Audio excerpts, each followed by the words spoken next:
Hızla gelişen bilgi ve iletişim teknolojilerinin sunduğu imkanlar ve aslında değişen bireysel ve toplumsal ihtiyaçlar doğrultusunda kurumların insan, iş süreçleri ve teknoloji etrafında geliştirdikleri dönüşüm yolculuğu dijital dönüşüm adı altında inceleniyor. Yıllar öncesinde hayatımıza giren cihazlarla çok kısa bir süre içerisinde vedalaşmak zorunda kalıyoruz ve bu vedalaşmalarla birlikte yeni gelişen teknolojilerle adapte olmak ve o teknolojilere göre yeni şeyler geliştirmemiz gerekiyor.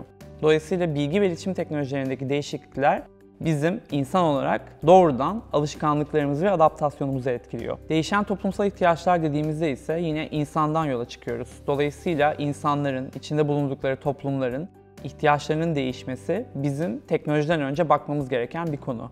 Az önce dediğimiz gibi alışkanlıklar ve adaptasyondan yola çıkarak toplumsal ihtiyaçlarımız nerede? Bu ihtiyaçlar nasıl karşılanıyor? Teknoloji buna nasıl cevap veriyor? Teknolojiyle birlikte gelişen, evrilen iş yapış biçimlerimiz, süreçlerimiz buna adapte olabiliyor mu? Onu yakalayabiliyor mu? Biraz buna bakmamız gerekiyor. Teknolojinin bir çözüm bulma aracı olarak değil, teknolojinin aslında bizim hayatımızı kolaylaştıran, toplumsal ihtiyaçlarımıza cevap veren bir araç olması anlamına geliyor. Dijital dönüşüm 3 ana eksende birlikte dönüşmeyi gerektiriyor. Yetenek yani insan, iş süreçleri ve teknoloji. Bu 3 ana eksenin birbirinden bağımsız olarak gelişmesi ve dönüşmesi mümkün değil. Dolayısıyla yola çıkarken dediğimiz gibi insandan yani yetenekten yola çıkıyoruz.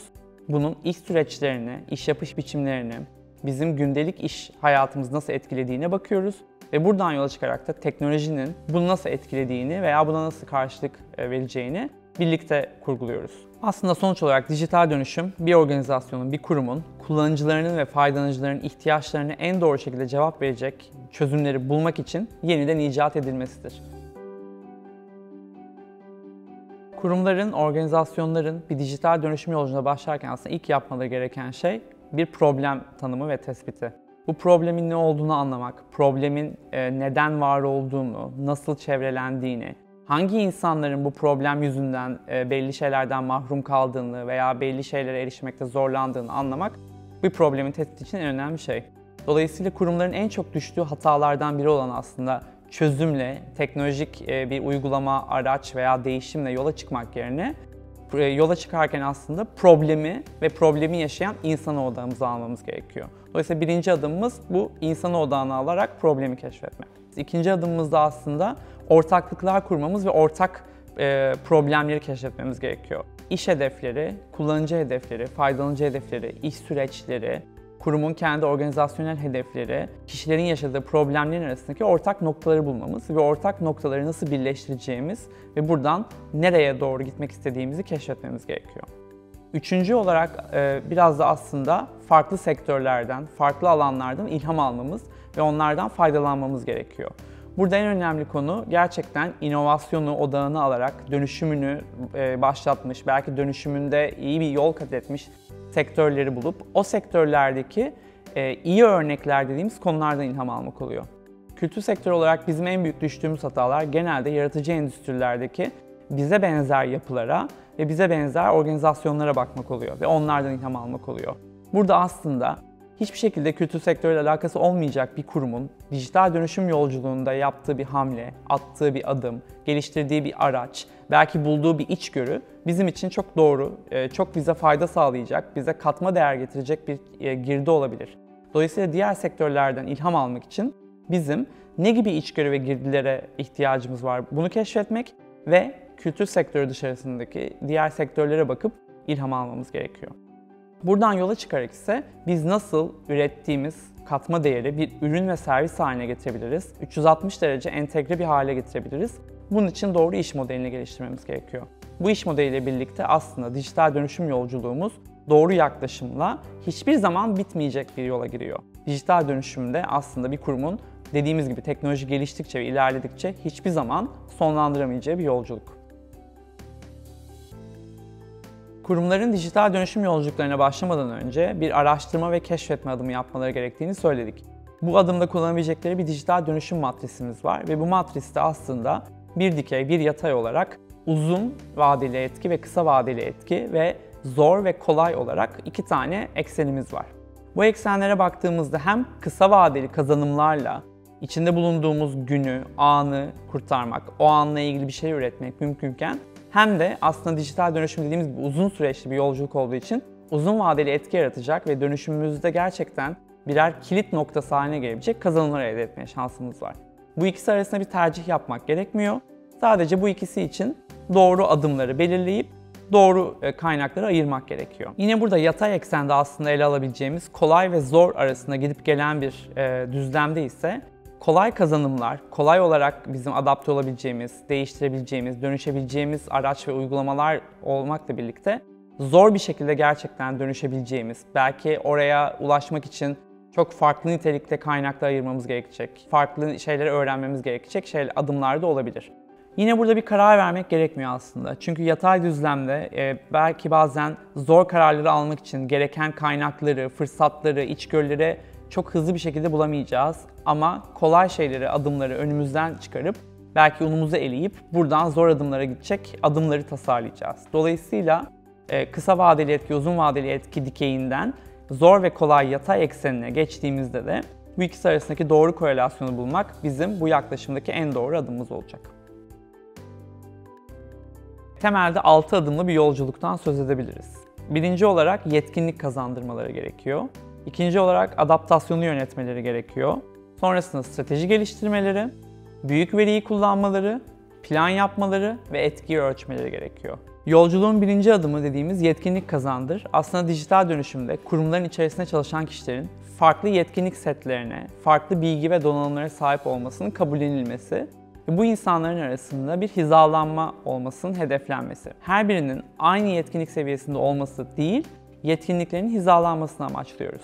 Ve bu noktada en önemli şeylerden biri kurum içerisinde çalışan kişilerin farklı nitelikteki eğitimlerle, kaynaklarla, araçlarla, donanımlarla aslında yeni yetkinlikler kazanması veya halihazırda var olan yetkinliklerinin günümüze, 21. yüzyıla ve belki bir sonraki yüzyıla adapte olabilecek şekilde değiştirilmesi ve dönüştürülmesi. İkinci adımımız adaptasyonu yönetmek.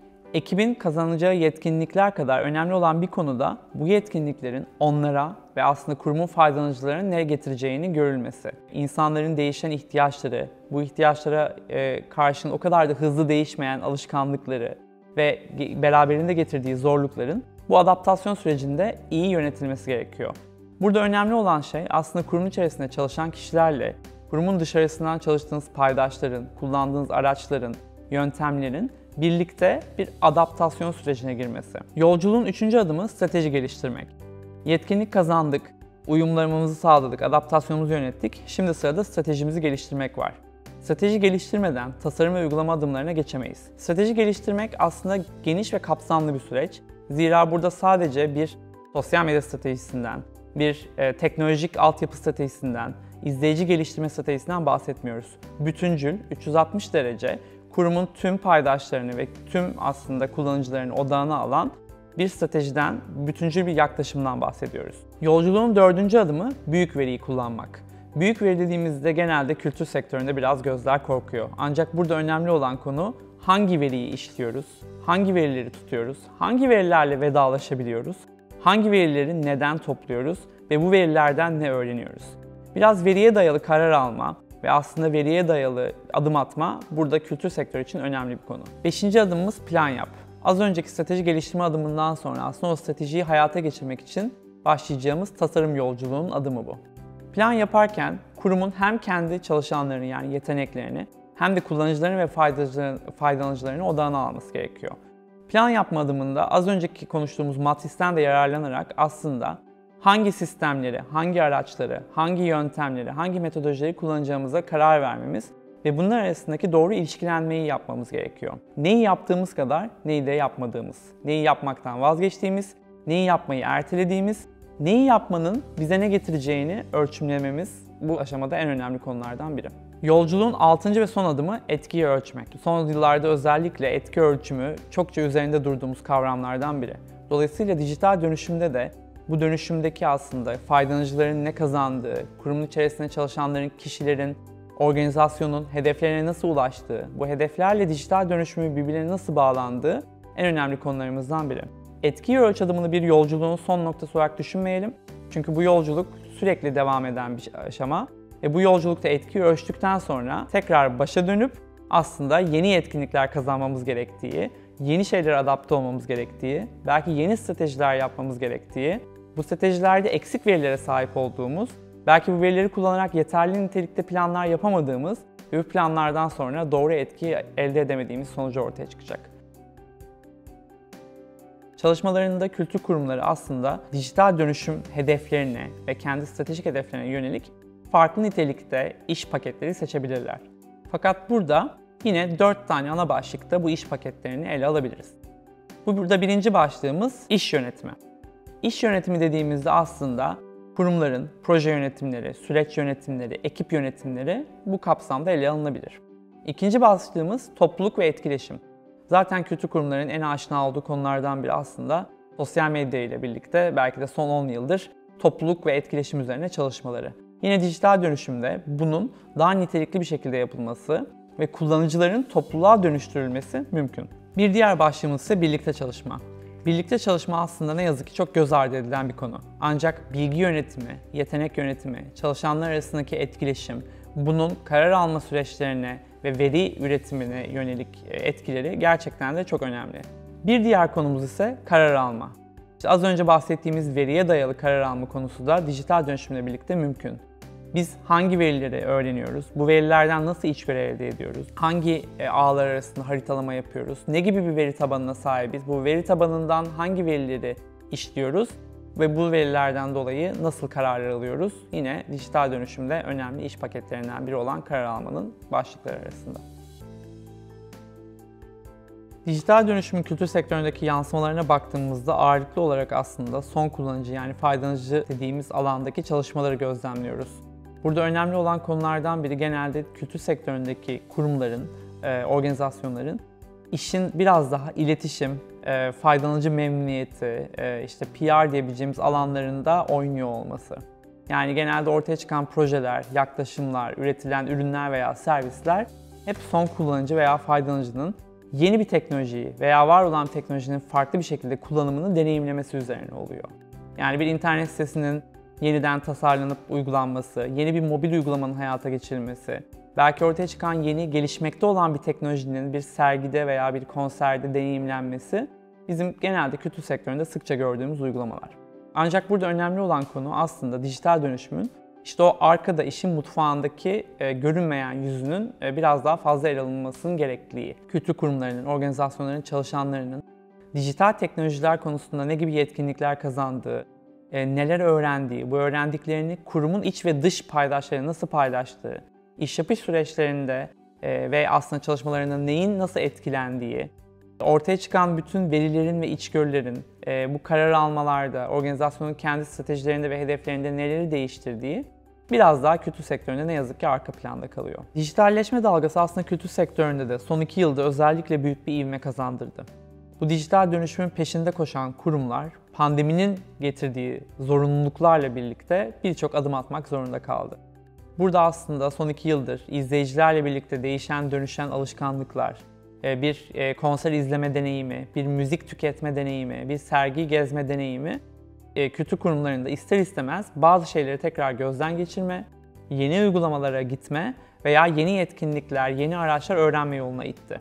Bundan 2 yıl önce belki hiçbir zaman dijital bir toplantı yapmamış olan bir kültür kurumu şimdi bir dijital toplantı aracı uygulamasıyla bir tiyatro sahneliyor, bir kitap okuması yapıyor veya bir sergi anlatımı düzenliyor. Hem biz kültür yöneticilerinin hem de kültür sektöründeki farklı içerikleri tüketen kullanıcıların bu değişime adapte olması ve bu süreçleri yeni baştan farklı şekillerde öğreniyor olması gerekiyor. Bundan 2 yıl önce hangimiz dijital bir araç vasıtasıyla bir sergi gezmiş, bir tiyatro izlemiş, belki bir konser izlemiştik.